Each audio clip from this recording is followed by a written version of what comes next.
This boy's name is Kai. He was stabbed in the back by his own group of heroes. Betrayed, humiliated, and worse. His own sister was taken from him. While everyone laughed, calling him pathetic. At the age of 15, he awakened the class of Dark Mage. In this world, only the strong are respected. The weak are discarded. Even after training until he bled, nothing changed. The hero drove his sword into Kai's chest and said he would never see his sister again because now she belonged to him. As Kai's consciousness faded, he opened his eyes. 5 years in the past on the day of the talent ceremony, and this time he awakened a Dark Class 999. Now he will take revenge on everyone who humiliated him. In the midst of the final battle, the hero Zhu seems to have finally reached his limit. After a long journey, his party finally managed to corner the dreaded Demon King. We learn that he is a Dark Mage, the lowest ranked class. But it was all worth it because now he could finally reunite with his beloved Colette. Suddenly, the party's leader yells for him to stop the Demon King's movements. The mage then focuses and casts his blood prison ability. With this, he summons red chains to bind the target with full force. The energy claws surge forward at high speed, surrounding the monster from all sides. The creature is completely immobilized by the magic, letting out a cry of agony. The mage then shouts for the warrior Ares to finish the enemy once and for all. Ares, however, just flashes a wicked smile, preparing for the decisive blow. He then stabs his own brother in the back, bidding him a cold farewell. Immediately after, the warrior also attacks the Demon King, who is defenseless. The mage is shocked, realizing he would be eliminated along with the enemy. As he was dying, he watched his brother celebrate becoming the great hero. Fallen and powerless, the mage asks why he was betrayed by his brother. Ares then reveals himself to be of the hero class, the strongest of them all. He starts laughing, saying that a nobody with a pathetic class doesn't deserve glory. The protagonist is in shock, unable to understand what was happening. The party's saint agrees, stating that a dark and vile class was never their ally. But the mage objects, having used his magic to help the team all along. The female warrior of the party then starts laughing loudly, mocking him to his face. We learn that she is a mage of an ultra-rare class, and she calls him useless. He then laments his 5 years of hard work, all thrown down the drain. The scene shifts to a flashback, taking us to an old church in the kingdom. There, all 15-year-olds received a special class from God. On that day, he received the Dark Mage class and was scorned by everyone. It was a dark class considered the lowest and most useless of all. Back in the present, the female warrior steps on him, screaming that he should just die already. With a cold gaze, Ares grips the hilt of his sword, preparing to finish him off.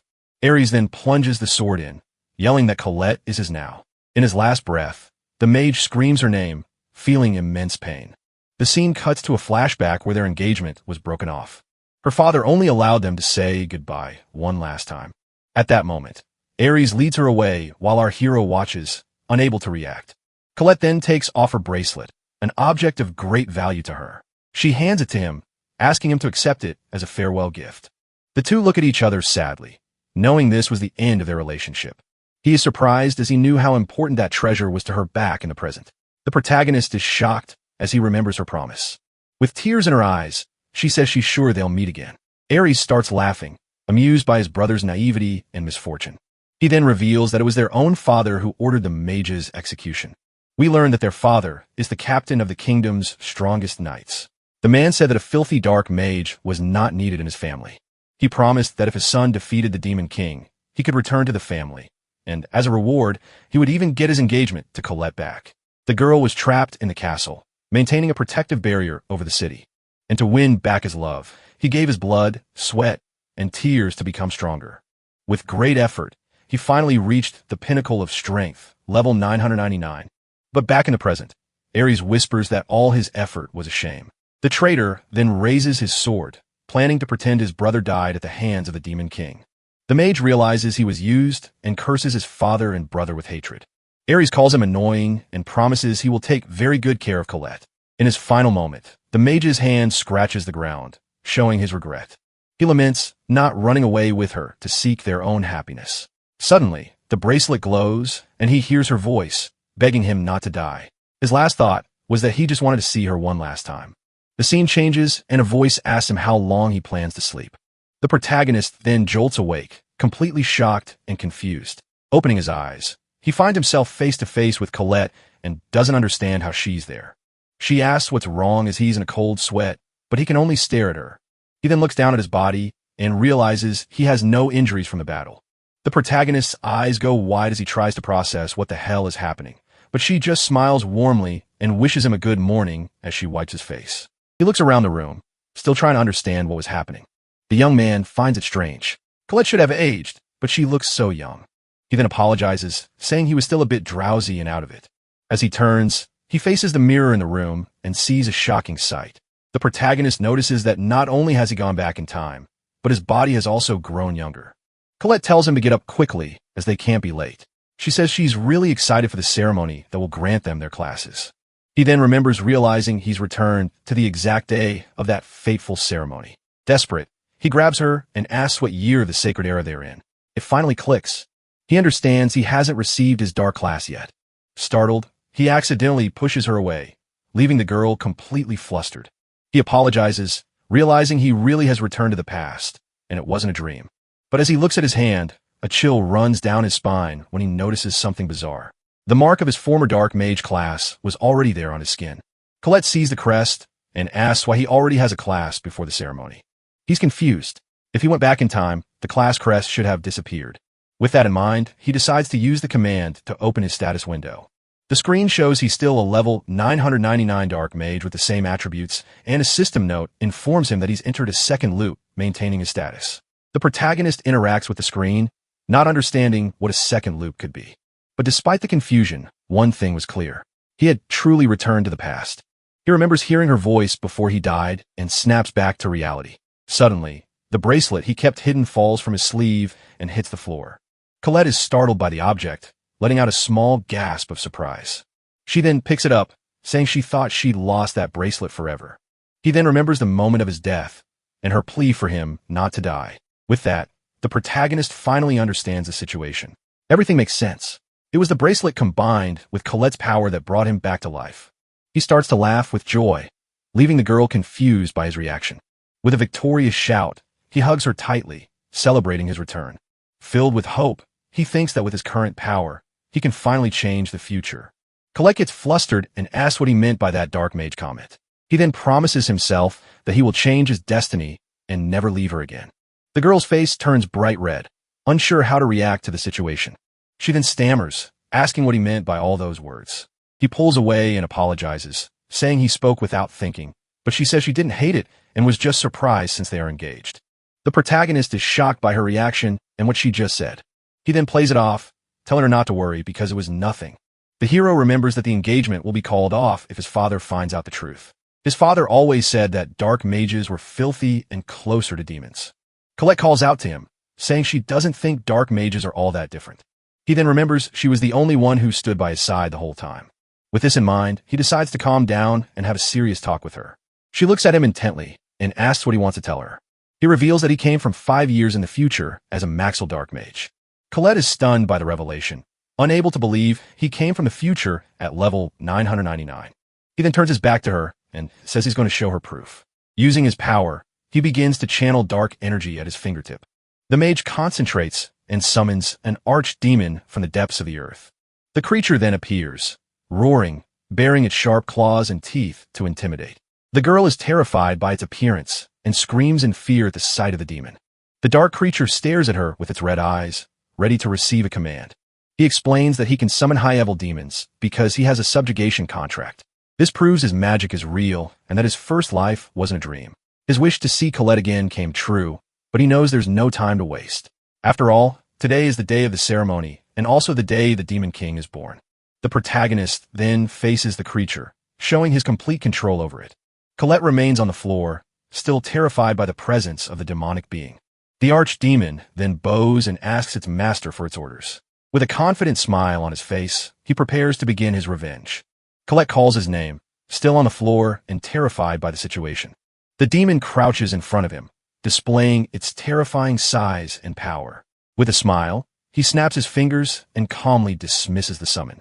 He then turns to her and asks if she now believes he's a sorcerer. But Colette says she never doubted him because she knew he wouldn't lie to her.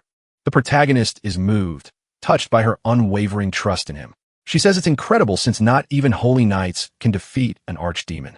He then gets serious again and asks her to listen very carefully. The girl looks at him a little scared, waiting for what he has to say. He reveals that Ares is going to become the hero and that it absolutely cannot be allowed to happen. With that, he turns and starts walking towards the door, getting ready to leave. But suddenly, Ares appears in the doorway, asking if someone called for him. The hero glares at him with pure hatred, remembering all the betrayal he suffered. Colette senses the tension in the air and asks her fiancé what's going on. Ares then enters the room and asks where the archdemon he sensed went. He notices that remnants of the magic circle he used are still on the floor. Ares then scoffs, asking what his brother was saying behind his back. The protagonist tries to explain, but Colette gets nervous, unsure how to react. The traitor then looks at her and asks why she doesn't choose him instead of his brother. Angrily, the hero shoves Ares away and tells him to let go of the girl. He then glares at him with hatred and tells him to get out of the room immediately. But Ares draws his sword and asks what he's going to do if he refuses. The atmosphere in the room grows heavy and Colette worries, calling out to her fiancé. Ares then steps on the magic circle, saying he's pathetic and shaking. The two brothers glare at each other angrily while the girl stands between them, terrified. Suddenly, a man calls for Ares at the door, saying the mayoress is waiting for him. Annoyed, he sheathes sword and replies that he was just on his way to meet his father.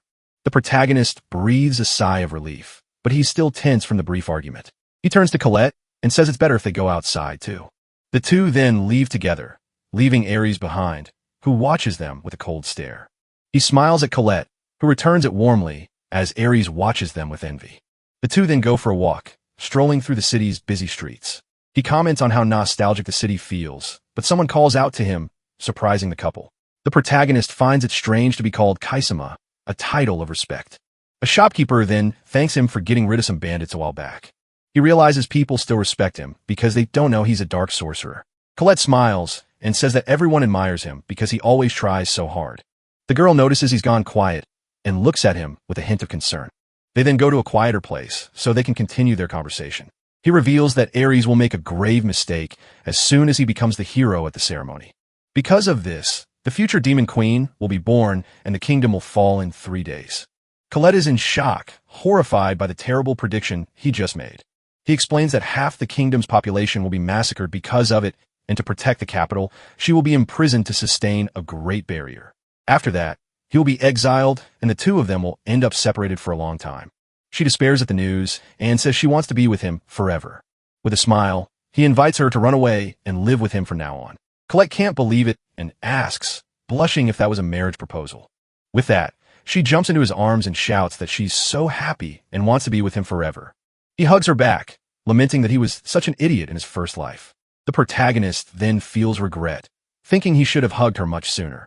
The scene changes and he puts her on a horse, asking her to hide in a remote village, but she's worried and asks if he isn't going with her. He then reveals he's staying behind to stop Ares and the birth of the Demon King. She smiles and says he's protecting everyone, and he agrees a bit awkwardly. Colette then says goodbye, promising to wait for him no matter what. He smiles back warmly and promises to finish everything and come get her. But in truth, he was doing it all for himself to save the demons. He's going to need their help to face the enemies that will come after him. It's because in his final battle, he learned the truth about the world from the Demon King. The Demon King remembers vowing revenge against the hero, his friend's killer. But at the time, Ares didn't even care about what happened, treating it all with complete indifference. Because the hero, the symbol of hope, was the cause of humanity's ruin. Now with his power back, the protagonist prepares to prevent the tragedy. With a determined look, he begins his rebellion to finally change everyone's fate. The scene then changes, and we see our hero descending the stairs of a dark dungeon. Down below, Ares was holding a whip, threatening a mysterious prisoner. We see that it's Griselda, an elf who was chained up and badly injured. Filled with hatred, she glares at our hero and screams for him to kill Ares once and for all. She refuses to obey the order, screaming that she would never follow the commands of someone so disgusting. Angered, he cracks the whip on the ground, threatening her with the consequences of disobedience. She then glares at the shackles on her wrists, which serve to seal all her magic. He taunts her with a smile, asking what she would do if she weren't chained up. Suddenly, his face shifts to one of pure anxiety, revealing his fear and worry. He then grabs her forcefully, reminding her that she is his slave and must obey. Ares reveals that the prophecy foretells the birth of a hero, and he fears it might be Kai. If that happens, he knows his brother's marriage to Colette will be a certainty. Desperate, he screams that he won't allow it because both Colette and the hero class belong to him. It is explained to us that the hero class is the strongest, chosen by the gods themselves. With it comes the hero's privilege, which allows one to steal and destroy without punishment. Ares goes mad at the thought, as no one can oppose the demon slayer, and, as a hero, he could have any woman he desired. Living a life of luxury, he sees Kai as an obstacle and believes that if he kills him, the class will be his. Griselda then calls him trash, finding his reason for wanting power pathetic. Furious at the insult, Ares prepares to strike the elf with his whip again. He yells that he bought her to kill her, but she says she will never surrender to him. The villain then calls her useless trash and complains about all the money he spent. With a wicked smile, he draws his sword and says he'll give her what she wants. He then raises the weapon with both hands, screaming that he'll wipe out her entire kind. She shuts her eyes tightly, cursing him to regret this in the next life. But suddenly, another chained elf screams, begging him to stop. Griselda is surprised to see her awake and tells the girl to be quiet and stay out of it.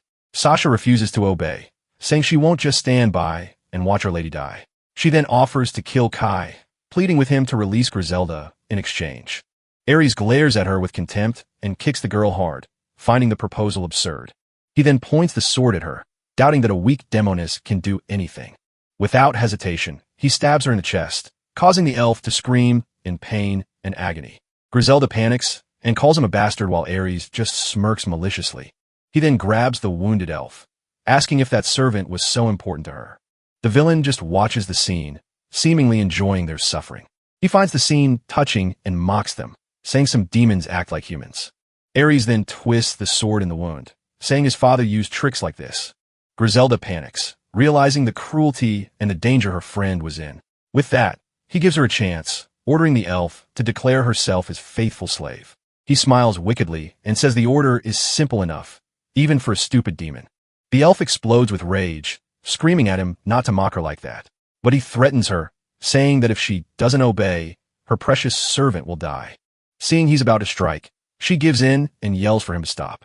Accepting the humiliation, Sasha begs her not to do it, telling her not to worry about her. But Griselda looks at her and says she needs her, showing that her decision was made. With her head bowed, she obeys his orders, surrendering completely to the villain. Sasha then despairs, yelling for her lady not to throw away her pride like that. The elf just looks back at her, her eyes filled with sadness and regret. Ares gets annoyed by the scene and asks if the two of them are ignoring him on purpose. Tired of this little scene, Ares says, fine, he'll just end this quickly. He then says that since they're ignoring him, they can both just die right there. But suddenly, the cell door is struck by an incredible force and shatters. The villain turns around completely shocked, unable to understand what just happened. Just then, our protagonist bursts in, blowing the door apart with his magic. Amidst the smoke and debris, the two elves look towards the prison entrance. They then see Kai, who is staring at them with his mage mark glowing brightly. He emerges from the dust, ready to finally confront his treacherous brother. Filled with rage, the protagonist screams with all his might, telling Ares to stop. The villain turns around, completely shocked to see his brother was there. With a flaming fist, Kai charges forward and lands a direct hit on the enemy's face. He then prepares a spell and fires a sphere of dark energy with full force. The impact is so strong that Ares flies backward and slams into the wall. The two elves stand with their mouths agape, unable to believe what they're seeing. Our hero then surveys the scene with a cold, hate-filled gaze. He turns to the two of them and says that thankfully he made it just in time. Griselda is still suspicious and asks him who the hell he was. He then recognizes her and is shocked to see that this girl would become the Demon Queen. An image of the future appears while the elf is confused by the title she just heard. She stares at him, frightened, and asks if she was really destined to become that. He then looks at the other elf and is enraged to see what Ares did to Sasha. Griselda asks how he knows their names, but he tells her to wait. He then uses his magic and begins to heal Sasha's wounds with dark power. Griselda is shocked as Sasha's wound healed in the blink of an eye. He then says he'll heal her too, since right now, she's just a slave. With that, the mage uses his dark healing, enveloping the elf in his purple energy. He also breaks the magical chains, surprising the girl with his powers. Her jaw drops as her wounds and chains vanished in an instant. The two then embrace, emotional to finally be free from that prison. They celebrate their freedom while our hero watches the scene with a smile. Sasha explains that she thought it was the end when they lost their lands to the hunter Ella. Hearing the name, he remembers the red-haired magic swordswoman. Griselda asks if he knows her, and he confirms, saying he knows her very well. The two become defensive, asking if he's one of that hunter's allies, but he immediately denies it, showing clear contempt just from hearing her name. It's explained to us that Ella hunted demons for fame and money, joining the hero's party. He says that just thinking about her allies sends a shiver down his spine. Griselda thanks him, and upon learning his name, she realizes he is Ares' brother. Griselda questions him as he is the top candidate for hero and shouldn't be helping demons. He then looks at her seriously and asks if she is willing to cooperate with him. The elf is confused by the request, not understanding what he meant by that. With that, he reveals he no longer has a place in human society, showing his mark. The two recognize the dark emblem and understand why he uses dark magic. But Sasha finds it all very strange, as his powers didn't seem normal. She thinks it's incredible that he can use such strong magic, but the fact is he saved them. So, Griselda dismisses the doubt and tells her servant that it doesn't matter because she trusts him. At this, Sasha reveals that Ares said if Kai died, he would gain the hero class. The protagonist is in shock, unable to believe what he just heard. Griselda says she refused as her noble lineage would never bow to trash like him. She then thanks him because if it weren't for him, she would have lost her dear friend. The scene reminds us of the future where she became the feared and hated demon queen. He understands why she fell into despair and caused so much destruction in the past. And all of it happened because of the man lying on the floor, his greedy brother. He stares at his fallen brother and wonders if he should just kill him right now to solve everything. But he remembers all the contempt and cruelty he suffered in his first life. A childhood memory then appears, showing the three of them together as children. Then he thinks of Colette and knows she would be heartbroken by this. Griselda then calls out to him, asking what he plans to do with his brother now. The protagonist closes his eyes for a moment and says he already knows the answer. With a knife, he cuts the palm of his hand, making his blood drip instantly. From his blood, a small bizarre creature emerges, leaving the two elves surprised.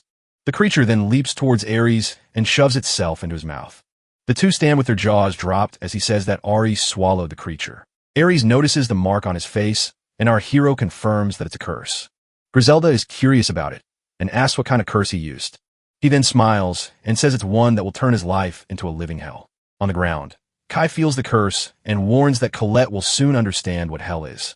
Meanwhile, Griselda watches from a distance, finding his curse quite impressive. Sasha is shocked, saying that not even the demons have perfected such magic. Kai then looks around a bit lost and starts to grasp the girl's situation. He notices their clothes are badly torn and becomes completely embarrassed. The two elves notice his gaze, feeling awkward about the state of their clothes. To solve the problem, Kai activates his dark magic and summons a shadow portal in front of him. From it, he pulls out some new clothes and suggests they change somewhere else. With that, the two head down a hallway, looking for a room to get dressed. Once in the room, Griselda asks Sasha to help her and tells Kai to wait outside. Kai promises he won't peek and remembers that Ares will soon receive the hero class. He thinks the damage is curable, but his real problem is the holy sword. Suddenly, Griselda calls out to him, revealing herself in a beautiful new maid's dress. She feels awkward in the outfit, admitting she's never worn clothes like this before, but Kai gives a sincere smile and tells Griselda the dress looks great on her. Griselda blushes at the compliment and thanks him shyly. Just then, Sasha also appears in a maid outfit, remarking how amazing Griselda looks. Griselda compliments Sasha back, saying the dress suits her very well, too. But Kai interrupts them, saying he needs to explain something very important. They are shocked when he reveals he's from the future and that Griselda will become the Demon Queen. He continues explaining he was betrayed by his companions and ultimately killed by Ares. That's why he can no longer trust humanity, much less the hero's party. Hearing this, Sasha understands the story, saying his magical abilities make sense now. And the fact that Griselda becomes the Demon Queen seems like very reliable information. Griselda agrees and smiles, saying he is her savior and that she believes his story. She then turns to Kai and asks what their next step is. With a determined look, he announces their plan is to crush Ella, surprising Griselda. She gets super excited by the news and shouts, asking if they're really going to do it. We learn that Ella enslaved her people and stole all the resources from their land. Griselda sits down in distress, remembering that her people are still suffering under the tyrant. Kai pounds his chest and promises with conviction that he'll take everything back for her. With eyes full of hope, Griselda asks if he will really save her people. He just stares back at her, his serious gaze confirming his silent promise. At this, Griselda begins to cry with relief, saying she can now face her father with pride. While Sasha comforts her, Kai clenches his fist and says he has a request in return. He asks if Colette can live there, too, revealing that she is his fiancée. Griselda's mood sinks a little, understanding that this is why he wants her cooperation, but she quickly composes herself and says that if that's all, then there's no problem at all. Kai then explains that Colette is about to receive the Saint class today. Desperate, Griselda warns that if he takes the Saint, the Holy Kingdom will hunt them down. But Kai reassures her, telling her to leave it to him as he'll take care of everything. He maintains his firm expression, showing he's not afraid of what's to come. Suddenly, a red energy surrounds them and the entire building begins to fall apart. In the blink of an eye, Kai grabs the two elves and gets them out of there safely. They reappear in the middle of the fire, and the girls are shocked at how quickly they vanish. Kai announces that the time has come and tells the two girls to stay behind him. Griselda is terrified, wondering how the enemy could have reached them so quickly. The scene focuses on the flaming rubble, showing the total destruction of their former hideout. Amid the flames, the silhouette of a man with spiky hair walks toward them. It's Ares, who emerges with a manic smile and asks Kai how he's feeling. Kai then glares at his glowing hand and calls him older brother with contempt. Ares lets out a crazy laugh, and Kai sarcastically asks what the problem is. He's shocked to see the mark on Kai's hand and accuses him of being the Dark Mage. Ares then boasts about becoming the hero, while Kai was stuck with the weakest class. Kai notices that the crest restored Ares' skills, who finally received the hero class. He screams maniacally that he's finally won and that his time to shine has come. Seeing this, Griselda says with disgust that he's the worst kind of hero there is. Ares then warns Kai that he messed with him and now he's going to make him pay for everything. He looks at his hand with the hero's mark, laughing that he never expected this day to come. With that, he summons his holy sword, Durandal, and bolts of energy explode around them. Ares holds the shining weapon with a smile, saying it's the proof of his justice. The girls are frightened by the sword's power, fearing that not even Kai can win. Kai then grits his teeth, remembering this was the sword that killed him in his past life. Amidst the flames, Ares tells his pathetic brother to cry and beg for forgiveness right now. But Kai is furious and asks if Ares really dares to point that sword at him. Ares scoffs at the power difference, yelling that no one can stand against him because he's the hero. Ares shouts with an arrogant smile, telling Kai to regret ever challenging the hero. But Kai simply ignores him, says enough talk, and calls him to fight. With a deathly glare, he warns that he's now going to show his brother true hell. Ares is outraged, wondering how a mere dark mage dares to challenge him like this. Then Kai turns his back mockingly, walking calmly through the area. He taunts him, saying he'll break the sword and that Ares will never show his face again. With hatred in his eyes, Ares screams that his brother must have a death wish. He then charges forward with everything, promising to make Kai regret this bitterly. Kai observes the attack and admits the sword's magical power is truly immense. But he dodges with ease, thinking that with such swordsmanship, it's a sheer waste of power. Ares stops on the other side, surprised he hasn't landed a single hit. Annoyed, he yells for Kai to stop running and calls him a coward for dodging, but Kai knows he's only level 1, so there's no reason to be afraid of him. Suddenly, a notification appears, revealing he has the secret class, Black Star. He's completely shocked by this information, as he's never heard of this class before. As Ares attacks, screaming for him to die, it's explained that this class is only unlocked by those who have already mastered dark magic. The Black Star allows one to learn dark attribute skills and accumulate points by committing evil acts. He thinks he can't do evil to learn the skills, but suddenly a notification pops up. He gains 1,000 points for a splendid act, since helping demons is considered evil. With a smile, Kai understands that if that's the case, he can proceed without any issues. A list of skills appears before him, but one in particular catches his attention. Without a second thought, he spends his points and acquires the demon sword summoning skill. Ares gets annoyed by the distraction and yells at him to pay attention as he charges forward to attack. But Kai dodges again and says he's too slow to ever hit him like that. Ares glares at him with pure hatred, unable to believe his younger brother's audacity. With his hand glowing red, Kai summons the demon sword called Turfing. The ground then begins to crack, and Ares is startled by the rising dark energy. A red sword emerges from the earth, and Kai firmly wields it in his hand. He recognizes the weapon and realizes it's the beloved sword of the demon queen Griselda. It's Turfing, a sword whose power increases according to the user's dark magic. For him, a level 999 dark mage, this is the perfect weapon for the fight. Ares is terrified by the sword's evil aura and asks what sinister weapon this is, but Kai just stares back at him with a cold, emotionless gaze. Kai feels the sword draining his magic, making him a bit tense. He turns to his enemy and comments that it's a high-maintenance weapon. Griselda is shocked and screams that it's her late father's demon sword. Confused, Ares asks what a demon sword is. Not quite understanding the situation, Kai then swings the sword, launching a huge wave of energy toward Ares. Ares gets nervous and asks what Kai's objective is, but the attack flies right past him, destroying the building behind him. Completely confused, Ares stands frozen, unable to believe what just happened. Kai looks at the destruction and realizes he might not know his own strength. At this, Ares freaks out, screaming about the ridiculous power coming from sword. Kai explains that's not quite it, and that the sword converts magic into destructive power. Suddenly, Ares understands everything and a completely crazy smile spreads across his face. He starts laughing insanely, thinking Kai is just trying to surprise him. He explains the rule of elemental opposition where light has an advantage over darkness. To prove it, he reveals his holy sword, which begins to glow brighter than ever. Kai recognizes the holy sword, calling it the strongest of the light attribute. Ares then smirks arrogantly, warning that he's about to show the power of his holy sword. With that, he concentrates an immense aura of light, preparing to attack with full force.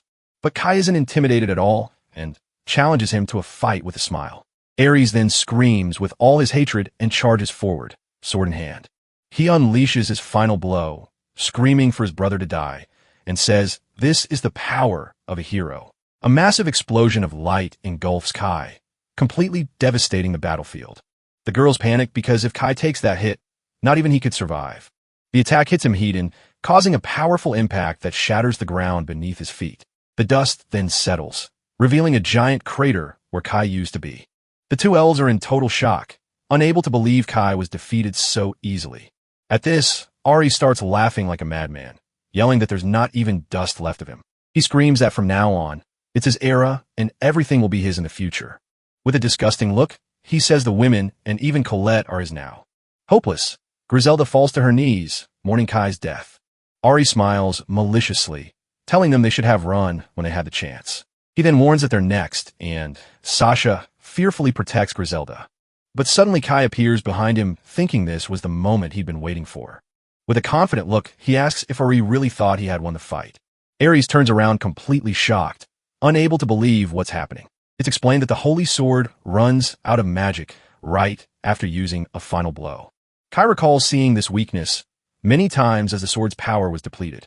With that, he yells that this is his chance and shouts for the hero's sword to disappear from this world. He charges at Ares with everything he's got and strikes the holy sword with his blade. With the impact of the blow, the holy sword finally shatters into pieces. Ares can't believe what has happened. Seeing his sacred sword completely destroyed, the force of the impact then sends him flying, making him crash to the ground. He takes a deep breath and realizes the sword's magic consumption is just insane. He thinks that if he had tried to use it at level 1, he would have self-destructed on the spot. 2 notifications appear, congratulating him while Griselda shouts Kai's name. Griselda yells that he managed to defeat Ares, and Sasha thanks him for being alive. Kai just gives a slight smirk and observes the dark energy in his hand. They look at Ares' body on the ground, and Kai notices he's still breathing. Griselda worries that he'll revive, but Sasha explains that the skill only works once. Suddenly, a mark appears on Ares, and Griselda screams that his curse is reacting. It's explained that if he tries to harm someone, the emblem of light turns into the emblem of darkness. While the hero's mark brings honor, the cursed dark emblem brings the opposite. Kai reveals that this is his revenge, as Ares stole his brother's life. With the curse and the broken sword, Ares as a hero can be considered dead. He then looks toward the city gate and realizes the place is in absolute chaos. At that moment, Griselda rushes over to him and calls him Lord Kai, which surprises him. She grabs him, crying with emotion because he defeated the hero and destroyed the holy sword. With a confident smile on her face, she says that now there's no doubt left. Griselda then declares that Kai is the savior of the demons and the new demon king. Kai is completely shocked by the declaration and wonders if he just became the demon king. The scene shifts to a forest where Colette wonders how Kai is doing. A small demon reassures her, saying Kai is likely stopping the birth of the demon king. She smiles and holds him, but says she was surprised to see him shrunken like that. He explains that his small form is a disguise and that he'll protect her no matter what. Suddenly, he spots the capital and warns that they need to hide from the Holy Knights. He explains that since she's missing, the Knights will surely be searching everywhere for her. Hearing this, Colette grows worried and hopes for Kai's swift return. The scene cuts back to the chaos with Griselda shouting that Kai is the Demon King. He gets confused and grabs her, asking why she's calling him that. He asks her to calm down, but Griselda says the sword is proof that he is the king. Sasha agrees, adding that his feat makes him the strongest Demon King of all. Kai stares at the two excited women, thinking this is a problem because they truly believe it. But he reflects for a moment and realizes it could be quite useful to be accepted by the demons. With a sideways glance, he starts to consider the idea of becoming the new Demon King. Griselda then approaches, saying they need to form a servant's pact right away. Kai is completely lost at the idea, and Griselda asks if he doesn't know what it is. It's explained that the servant's pact is a skill that grants power to the Demon King's servants. In exchange for this power, they must swear absolute loyalty and serve the king forever. He doesn't think he's ever seen this skill, so he opens his status screen to take a look. That's when he notices his list of unlockable skills has just grown. And there, among the skills, he finds the Servant's Pact, which costs 300 points. He understands the condition has been met and that there are several levels to the pact. The screen also warns that betrayal leads to death, leaving Kai quite surprised. He wonders if this kind of pact is something that really exists in this world. Griselda confirms it, saying it is their duty to swear loyalty to the newly crowned king. She says he's a good person and wonders why he's hesitating so much. Kai feels a bit awkward at the compliment and ends up agreeing to make the pact. He turns to the two on the roof and asks if they are absolutely sure about this. They kneel and reply that it's an honor and what they desire most right now. With the skill unlocked, Kai offers Sasha the honorable class of Demon General. Sasha is shocked by the offer and Griselda asks why she doesn't accept, but Griselda comforts her, saying the class is also perfect for loyal people. Kai then turns to both of them and asks what they thought of his proposal. With that, Sasha kneels and swears loyalty, asking for the Demon General class. He allows the pact and grants the Demon General class to Sasha with a spell. Sasha feels the power flowing through her and is amazed by the new strength she's received. An immense energy overflows from her body and a mark appears on her left hand. Griselda is impressed, understanding that this is the power of the king's servant pact. Kai is also surprised, thinking this is just the Demon General level. Then Griselda kneels and asks to become one of his 4 heavenly kings. It's explained that Griselda has great potential and could even become the Demon Queen. He thinks that he never imagined making a pact with the future Demon Queen, Griselda. Kai then grants her request, bestowing the Heavenly King class upon Griselda. With the pact sealed, a pillar of dark energy shoots up into the city sky. Kai is speechless, and Sasha is also surprised by the emerging energy. Then, Griselda begins to float in the air, a dark aura completely enveloping her.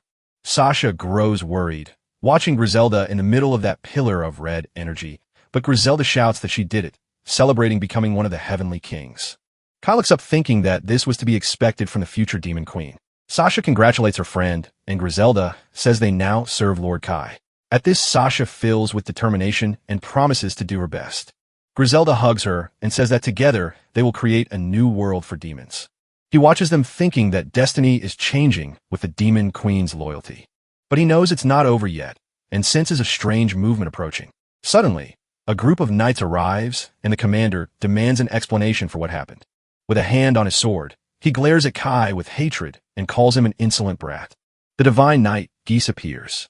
He asks why Ares is down and why Kai is with demons. Kai steps in front of Griselda, shielding her from the knight with a serious expression. She asks who the man is, and Kai explains that he's the leader of the Holy Knights. He then glares at the man and angrily reveals that this is his own father. Meanwhile, the knights check on Ares and inform their leader that he's still breathing. His father confronts him, asking why he didn't show up for the class ceremony. With a smirk, Kai simply replies that he's now a dark mage. His father is shocked and yells, asking if he wasn't supposed to be the true hero. But Kai shows his mark and declares he will strive to become the Demon King. Geese recognizes the dark mark, confirming his son has indeed become a dark mage. He loses it and yells at Kai, saying he's lost his pride and the heart of justice. Kai clenches his fist tightly, questioning what this so-called justice even is. He remembers his father's justice, which was always based on torture and threats. He also sent Kai into exile and ordered him to kill the Demon Queen. To him, that's just ego, and if that's justice, he doesn't mind being evil. Geese accuses him of being corrupted, of thinking he could just carry on as before. But Kai tells him not to worry, as neither he nor the family are of any use to him anymore. With a snap of his fingers, he simply says that now they are all exiled. Suddenly, a huge fire erupts right behind the knights and his father. Geese turns around completely startled, not understanding where the massive fire came from. The scene shows the entire family mansion being consumed by the flames. A knight screams that the fire is everywhere, making Captain Geese desperate. People start running to escape as the stable also catches fire. His father turns around furiously and yells, asking what he has just done. He explains that he prepared everything beforehand and that no one will be hurt in the fire he set.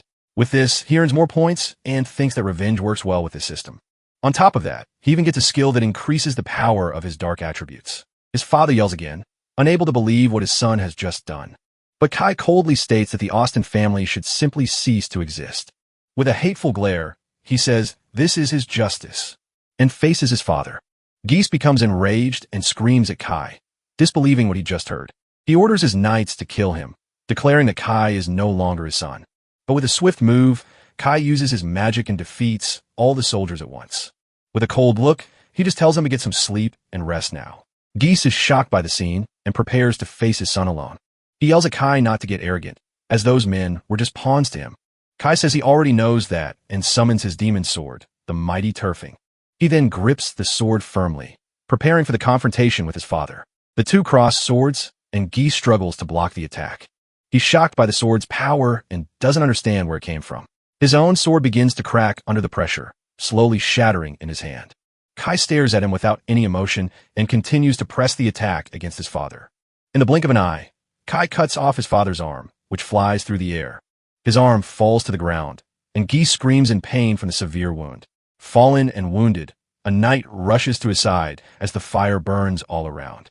Geese despairs and asks if Kai has abandoned his humanity, but he calls Kai naive and uses his healing magic to restore his arm.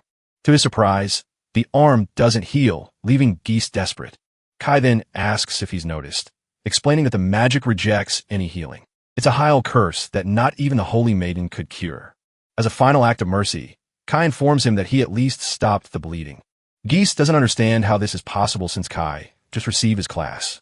But a warrior who loses his dominant arm can already be considered dead in battle. With this, Kai realizes that his father's justice now holds no power at all. Geese is terrified and asks if Kai really has the nerve to kill him. Kai remembers Colette and his father's order for him to kill his brother. Geese is completely confused and asks what he's talking about. Just then, a notification congratulates Kai, giving him another 300 malice points. Kai then stares down at his fallen father, who is now surrounded by his defeated knights. But even in that situation, Geese breaks into a bizarre and completely maniacal smile. Geese then understands the situation. He realizes that if Kai isn't the hero, it can only be Ares. He shouts that Ari must have received the hero class, as Yan's prophecy is absolute. But Kai remains silent, just watching his father's desperate reaction. Geese starts to laugh and orders his knights to use healing magic on Ares to defeat Kai. One of the knights tries, but he hesitates to heal Ares, leaving the captain confused. Geese then looks at Ari's hand and is completely shocked by what he sees. He wonders if Ari also received the mark and if Yan's prophecy was wrong, but Kai explains that the prophecy was never wrong and that Ares did receive the hero class. It's just that his curse is camouflaging the mark of light, turning it into a mark of darkness. It is explained that Yin is the greatest threat as his unique skill allows him to see the future. That's why Kai knows he needs to eliminate Yin as quickly as he can.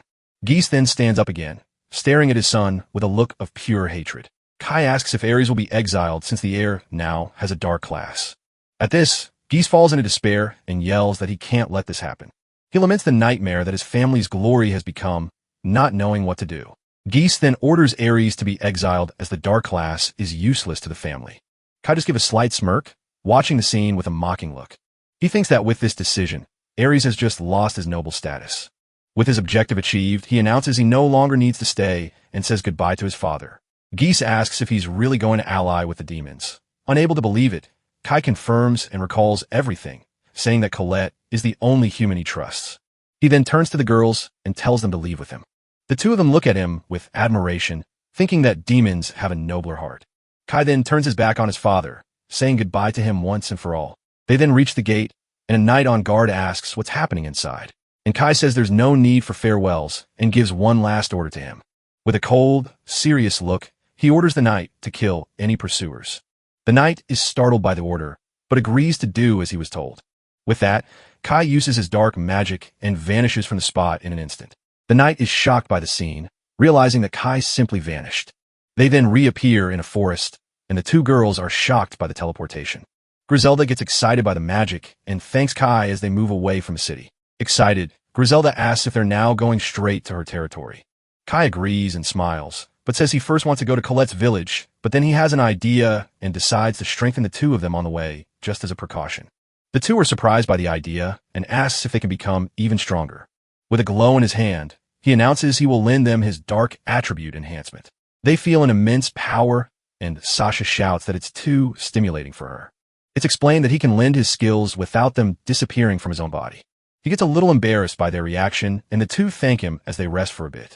The scene changes to the three of them resting as the sun begins to set in the forest. Kai then takes a bracelet from his pocket, which Colette gave him in his first life. Even though it's broken, he feels a magical power and suspects it's because of that skill. To confirm, he decides to spend his points and use the appraisal skill on the item. It's the Bracelet of Time imbued with the magical power of the Saint of Time. He realizes it was her help that brought him back and remembers when he returned the bracelet. In the memory, Colette is crying as he promises they will meet again. Now, with his family destroyed, he believes the future can be changed so they can be together. He understands that she's the Saint of Time and that she might have a hidden class like him. At this, he decides he needs to find her, leaving Griselda confused by his sudden haste. Kai announces they are leaving now, thinking that Colette just needs to wait for him. The scene changes and Yin finds Colette, saying he finally managed to find her. With a sinister smile, he reveals his target, the Saint of Time named Colette. The scene shifts to a peaceful village where a group of clerics arrives in the middle of the night. Yin interrogates a tied-up villager demanding to know a girl's location with a menacing glare. After getting the information, he informs his knights that he now knows where the Saint Colette is. The cleric then declares he no longer needs to question the other hostages as he has what he wanted. With a fake smile, he thanks everyone in the town for their cooperation, hiding his true intentions. Then he orders them to use memory-wiping magic. But one of the hostages overhears and panics. The man shouts that the magic is dangerous, saying he's heard it can drive people mad. Yin gets annoyed by the man's stubbornness and says he'll do something special just for him. Without any mercy, the cleric simply gives the order to kill the man in front of everyone. He then sarcastically asks if anyone else dislikes the idea of having their memory erased. Seeing everyone's silence, he smiles, satisfied, and remarks that it seems only one person disagreed. Suddenly, a scream of terror echoes through the forest, cutting through the silence of the dark night. We see it's Colette running desperately through the woods while being chased by the holy knights. The scene cuts to Yin, who gives a speech about welcoming the saint so that everyone could be saved. And with an evil smile, he reveals himself to the world as the new saint, Saint Yin. Yin reveals he doesn't care about the Demon King, as his only desire is the future of this second loop. Meanwhile, Colette runs desperately through the forest, looking at the strange mark on her hand. A knight asks why the saint is fleeing, and Johann suspects she's hiding something. She nears a tower, but realizes she has nowhere left to run. Soon, the holy knights surround her, making her small familiar angry. Despite her fear, she tries to calm down, thinking that if she just talks to them, everything will be okay. So, she comes out of hiding, and Yin bows, saying, "It's an honor to meet her." Colette stares at him and the mark on her hand, confirming to herself that he is Saint Johann. A close-up on the mark shows its power has activated, confirming the cleric's identity. Johann smiles, now certain that she is the Saint of Time. He explains that a prophecy revealed the Demon King's birth, and they need her to protect the capital. The cleric presses further, saying this is her duty as a saint. But Colette interrupts him, stating that the Demon King's birth was already prevented by the hero Kai. This news catches Yon completely by surprise, leaving him speechless for a moment. She explains that if the prophecy didn't come true, it could only be because of Kai. Yon is shocked and asks how she knew about his secret prophecy. She then reveals she heard everything from Kai, who came from 5 years in the future to save lives. Yin starts to laugh, realizing she's a living witness to the second loop. With an evil smirk, he asks if the Kai she's talking about is the son of the Austin family. He then tells a fabricated story, claiming Kai killed his brother and set fire to their mansion. Colette is outraged and yells that it's all a lie, as Kai would never do such a thing. Laughing, Yon shows a mark on his hand and claims his prophecy says Kai is the Demon King. He accuses her of siding with the Demon King and snaps his fingers with a wicked look. Without a second thought, Yin orders his knights to capture the saint immediately. He thinks that with Colette as a hostage, Kai will be powerless and his plan will succeed. But out of nowhere, A giant demon smashes through the wall right behind her, surprising everyone. The creature lets out a terrifying roar, showing it wasn't there to play games. The knights stand frozen, unsure how to react to this sudden and menacing appearance. Everyone, including Yin, is utterly terrified by the monster's presence. And in the blink of an eye, the demon attacks, sending one of the knights flying with a single blow. Fallen on the ground, Yin is paralyzed with fear as one of his knights shouts his name. Colette faces the demon, realizing Kai was right and that talking wouldn't work. Completely terrified, Yin recognizes the creature and screams that it's an archdemon. She then turns to him, accuses him of being the source of corruption, and demands that he repent. Afraid, the cleric begins to beg for forgiveness, promising he'll do whatever she commands. But the demon growls, warning in a menacing tone that it won't let anyone escape. Suddenly, the creature stops and seems to recognize her, calling out Colette's name. She then walks calmly towards the monster and touches its cloak, showing no fear. Seeing his chance, Yin tries to explain himself, saying the Pope forced him and that he didn't want to do it. Colette looks at him suspiciously and asks if what he's saying is true, but he denies it on the spot. With a cynical look, he swears to God, trying to convince the girl of his false innocence. She seems to believe him and tells everyone to surrender, but Johann says he has one last request. He points to the knights who were injured by the demon's attack, asking for help for them. Colette offers to heal them, but the demon interrupts, saying there's no need since it was their fault. With a tense look, she just nods and says she understands the situation. Pretending to help, Johann grabs a potion and forces one of his injured knights to drink it. With a cruel smile, he pours the liquid into the man's eye and asks if it tastes sweet. Then he shatters the vial and starts laughing, calling Colette a fool for believing him. Colette is in shock, taking a step back in disbelief at the betrayal she's witnessing. The archdemon glares at Yin angrily, demanding to know what his plan was all along. Suddenly, the knight who drank the potion starts to writhe and scream in pain. The scene is so bizarre that Colette can only scream. Terrified by the transformation, the man turns into a muscular monster, but the demon manages to stop his attack with one hand. Yin then reveals he gave him a booster to level up and fight the demon. The archdemon realizes the cleric was hiding this ace up his sleeve the whole time. But even with more power, the monster is no match, and the demon crushes its arm. Seeing all the chaos, Colette realizes this is her only chance to escape. But Johann sees her and says he'll hurt her so she can't run away anymore. He then concentrates his magic and fires an arrow of light in her direction. The attack hits Colette right in the chest, leaving the girl paralyzed in pain. But at the last second, the archdemon jumps in front of her and takes the hit. Colette panics, unable to believe he sacrificed himself to protect her from the arrow. With its chest pierced, the creature lets out a cry of pain, spitting blood from its mouth. Yin then mocks him, calling the demon pathetic for acting like a loyal puppy. He then orders the holy knights to attack, and they enchant their swords with light. One of the knights says this is the right thing to do and shouts for his squad to advance. With their swords glowing, the three knights charge towards the wounded demon. The cleric smirks, explaining that the light element is super effective against darkness. The attacks hit the demon Hedon, who complains that the power is too strong for him. Enraged, Colette yells at Yin, calling him a coward and a disgrace to the saints, but he ignores her, declaring himself the very incarnation of justice and good. Fallen, the demon curses the humans, calling them filthy as he loses his strength. In his final moments, he looks at Colette and calls her name, his voice barely a whisper. As his body begins to burn, he uses what little strength he has left to tell her to run. And then, the demon's body shatters into countless red crystals before her eyes. Colette is frozen, completely shocked, and unable to believe what she just saw. The transformed knight celebrates, saying he finally managed to finish off the archdemon. But suddenly, his body begins to explode from the inside out, spewing blood everywhere. He screams in desperation, feeling an unbearable pain as the potion destroys his flesh. In agony, the man begs Yin for help, asking to be cured of his suffering. But the cleric scoffs at him, telling that filthy thing to stay far away. The knight falls to the ground in disbelief. But at the last second, Colette grabs his hand. She looks at him with a compassionate gaze, showing she wouldn't abandon him. Then she promises to heal him and begins to use her light magic on him. The man weeps as he feels the warmth of the magic, thanking the true saint for her kindness. But it's too late, and his body explodes as Colette apologizes for not being able to save him. Yin complains about the mess and says he'll have to get her new clothes. Covered in blood, she understands everything and accuses him of knowing this would happen. He coldly confirms it, saying the potion was improved but still had side effects. Realizing his cruelty, Colette breaks down in tears.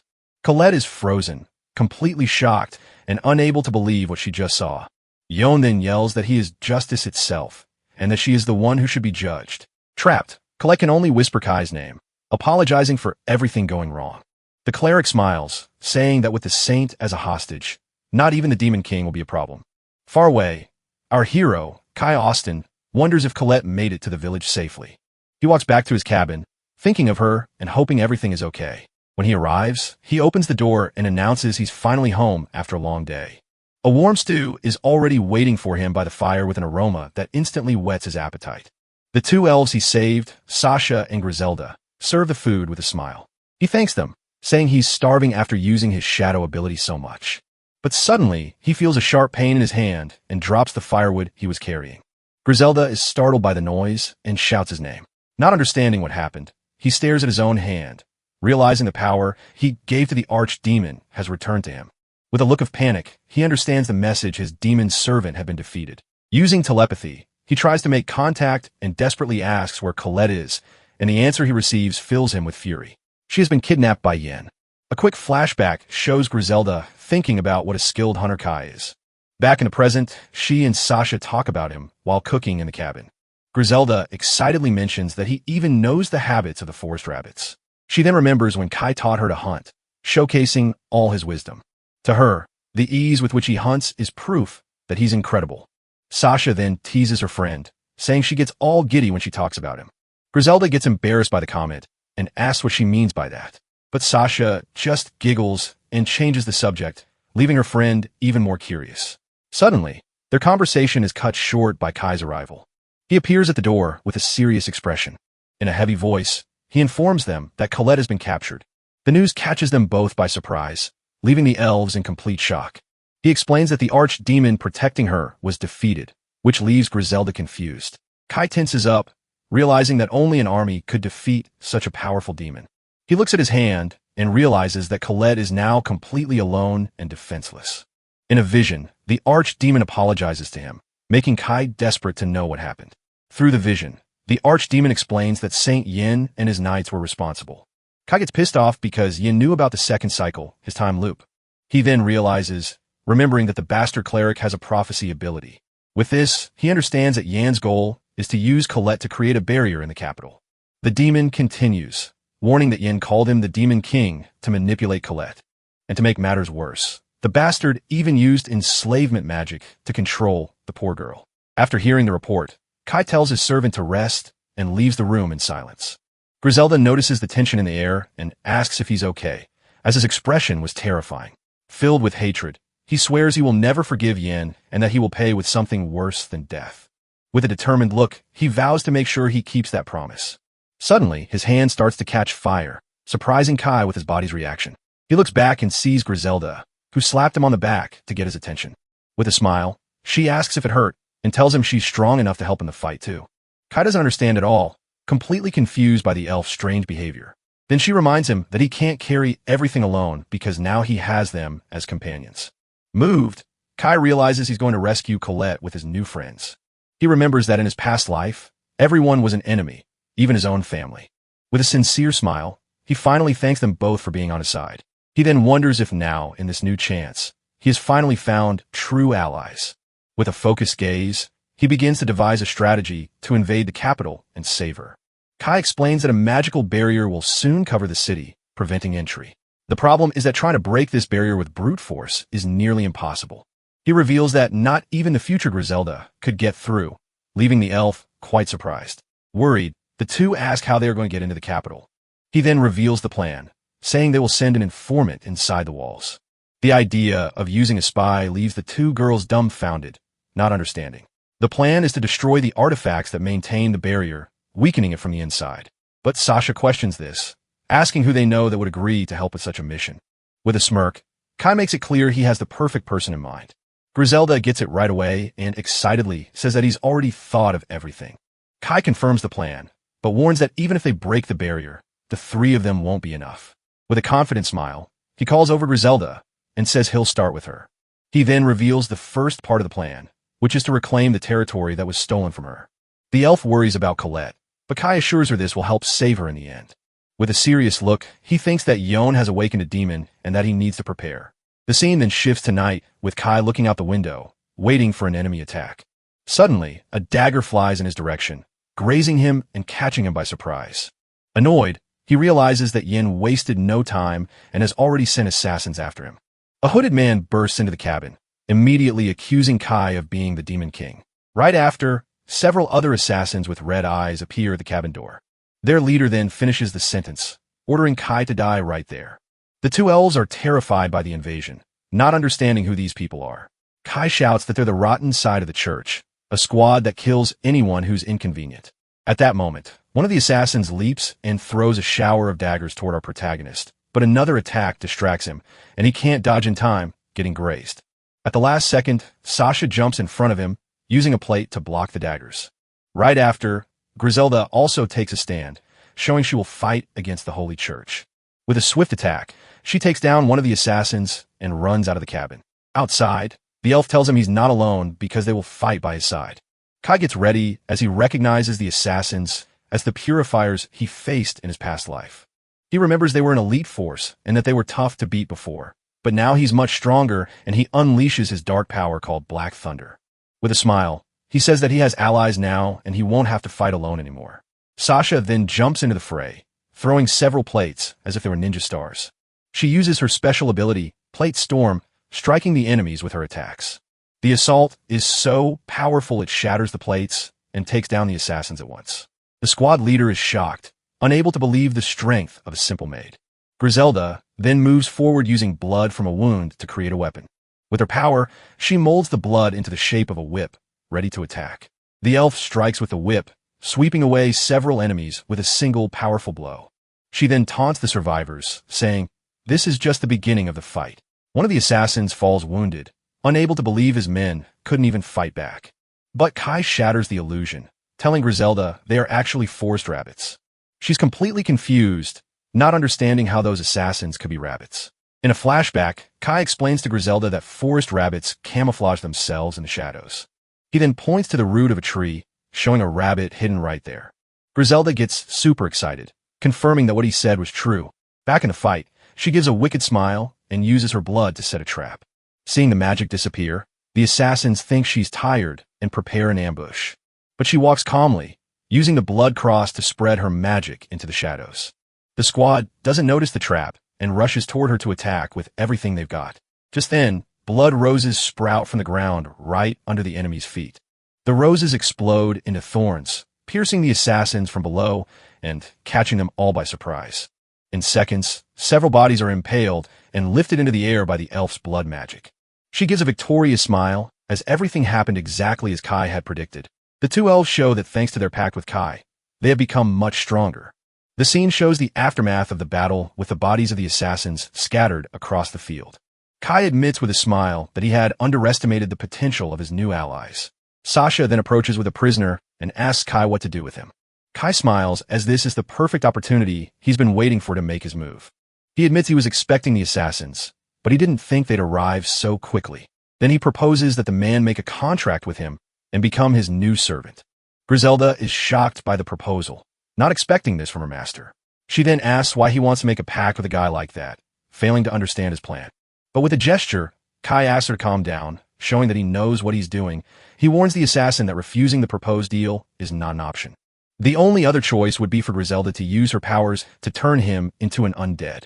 The man is terrified, just imagining he would become an immortal, unholy monster. Kai already knew the answer, and with a serious look, he simply asks for the man's name.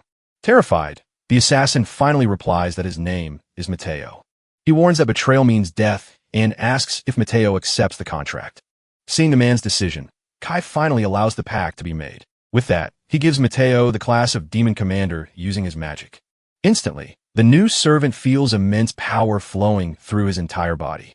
Griselda is outraged, questioning why Kai made a pact with a human enemy, but Kai calmly explains that the man will now be their informant in the capital. He then reveals the plan to send Mateo back to infiltrate the church. Griselda understands everything and gets excited, asking Kai to tell her the rest of the strategy. With that, he turns to Mateo, already preparing to give his first orders. He tells the spy to inform Yin that the Demon King has a key item and has gone south. Mateo is a bit confused by the message, but agrees to deliver it exactly as told. Kai's plan is to use this bait to lure more enemies, so he can then defeat and convert them. He thinks it would be much easier if Yin himself came, but he doubts that will happen. With the informant inside, he'll finally be able to break the city's barrier at the right time. The two elves are left speechless, praising their master Kai's incredible strategy. He gets a little embarrassed by the praise and says they're exaggerating. Just then, a system screen pops up congratulating him, but it also notes that he gained no experience. He then wonders if what he's doing isn't also a kind of evil act, but he focuses on the plan. Because if everything goes right, he'll gain much more than just an informant. With Colette's image in his mind, Kai reinforces his goal of rescuing her soon. But suddenly, Sasha shouts for Kai as something strange appears in the forest. They approach and see a sheep demon lying on the ground covered in wounds. Griselda rushes to the demon and shakes him, wanting to know what happened. Worried, she yells that they need to treat him immediately, but seems to be too late. With difficulty, the demon warns that his territory has been lost and that they need to run. With difficulty, the demon warns that his territory has been lost and that they need to run. The group watches the scene with Griselda begging him to hold on, not understanding the warning. Kai, however, seems to understand the situation, his expression turning tense. With his last breath, the demon only manages to say the name Ella before he dies. The scene shifts to a quiet village with a blue butterfly glowing in the grass at dusk. Kai suggests they rest there, but vows to himself that he will save Colette. Suddenly, the blue butterfly flies up and lands right in front of Griselda, catching her attention. She instantly understands the message and realizes it has something to do with Colette. Meanwhile, the demon sheep they saved gets up, and Kai decides to act quickly. The demon then thanks the group for saving its life when it needed it most. Griselda kneels near the butterfly as if responding to the thanks. With a determined look, she declares that she won't let any more of her people die. The demon sheep is relieved by her promise, thinking how trustworthy Griselda is. She then warns it to hide, as their lands have been taken over by the dangerous Ella. Elsewhere, a praying mantis carefully holds the butterfly, telling it to be cautious. Kai warns that Ella is not an easy opponent, and they need to gather information first. Just then, a tavern door is kicked open, and inside some men are laughing about demons. Griselda serves Kai, thinking she could take those guys out with one hand. The brutes keep drinking, talking loudly about how much fun it is to go on raids. One of the men mentions that this Elsa person is finally going to receive her noble title. Upon hearing the name Elsa, Kai tenses up. He knows this person well. His partner celebrates, shouting that this will make them servants of a noble. Griselda is furious at their conversation, but Kai tells her to hold back for now. The atmosphere in the tavern is pure chaos, with everyone drinking and yelling nonstop. He then tells Griselda not to worry, because Elsa's reign will soon be over. Kai thinks that he needs information about Elsa, and he can get it from her henchmen, but her anger vanishes the moment a rice omelet arrives at the table, making the elf overjoyed. Kai lets out a little laugh, finding it funny how easy Griselda is to please. Just then, Sasha approaches and offers to pour Kai some wine, but their conversation catches the attention of the brutes, who stare at the group with a strange look. The two men share a malicious grin, clearly planning to start trouble. Kai then says it might be a good idea for them to get new clothes so as not to attract attention. Sasha says she doesn't know what to say, while Griselda immediately agrees with the idea. Sure enough, one of the men gets up and walks over to Sasha, ordering her to pour him some wine too. With a cold stare, Sasha looks the man in the eye and says she refuses to serve him. He boasts, saying he's from Elsa's vanguard and that no one dares to disrespect him. Kai smirks. His plan to get information was working. Meanwhile, Griselda is overjoyed, preparing to eat her rice omelet, but the man becomes furious at the refusal and slams the table, knocking her food to the floor. The elf is in shock at the scene, while the other henchmen laugh at the situation. With tears of rage, she glares at the man for ruining her long-awaited meal. Just then, the guy notices she's a vampire and asks if she's some kind of slave. He then shouts that he wants her for himself, making the two elves prepare for a fight. Kai's expression changes instantly, and he glares at the man with a serious cold look. He then stands up and says, "That's enough," telling the brute to stop causing trouble. The man notices Kai's hand and immediately recognizes the mark of a dark mage. Laughing, he mocks Kai, saying he's just a C-class dark mage. With contempt, he comments that he hates that class and should just kill him right there. But Kai glares at him angrily and warns that first he's going to pay for the omelet.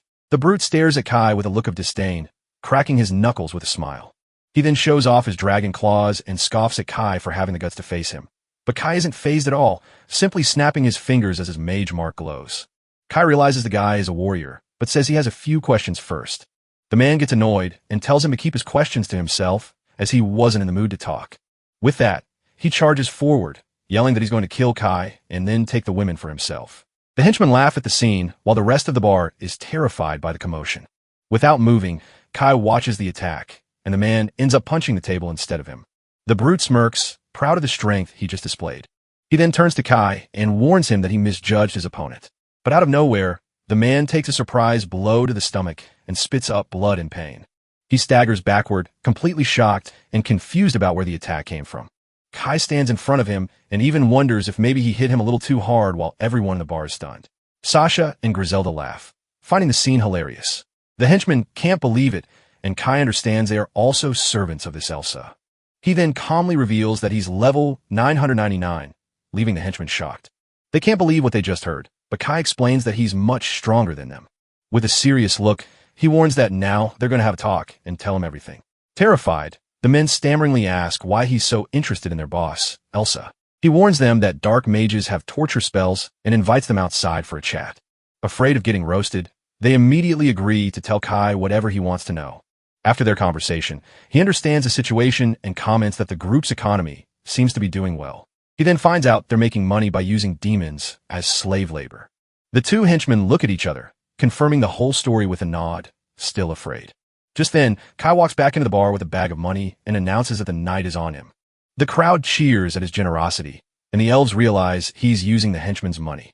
Sasha even questions if the money couldn't be used for something better, thinking it's a waste, but he explains that if the noise attracts attention, Elsa might get suspicious of the activity. Griselda recognizes the memory-wiping spell and gets worried, knowing it's dangerous. But he calms her down, explaining that the spell will only make everyone forget they were ever there. Griselda asks what they're going to do with the money, and Kai tells her they'll use it for travel. Meanwhile, the tied-up henchmen cry in a corner, lamenting that they've lost all their cash. With a smile, Griselda gets excited about the idea and immediately shouts that she wants to buy new clothes. Kai agrees with her. Since they're about to enter enemy territory, it's best not to arouse suspicion. The camera focuses on the bar, showing people drinking and a hooded figure observing everything. A close-up reveals the mysterious person's face, who wears glasses and has strange red eyes.